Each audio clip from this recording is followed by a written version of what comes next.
If the economy had come back, if jobs had come back, there would be no Tea Party, or there certainly would not be a Tea Party with this level of intensity and interest among the population. All of this is conditioned by the state of the economy.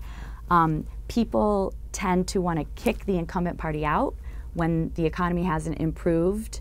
So you ask yourself that famous question, am I better off today than I was 2 years ago when I put Barack Obama in office, or when my fellow Americans elected Barack Obama? And if the answer to that question is no, people tend to want to kick the incumbent out. But the alternative is to go back to the Republican Party.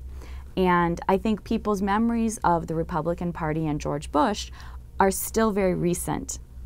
And there's a recency to that that leads people to have a slight bit of anxiety about putting them back. They didn't solve this economic problem either. And so we're in this bit of an odd situation where neither party is the other for voters. And along comes this very different movement calling themselves the Tea Party. Now, they're not a group with any kind of identity. They don't have leadership. So it's a collection of people who are disgruntled with politics as usual.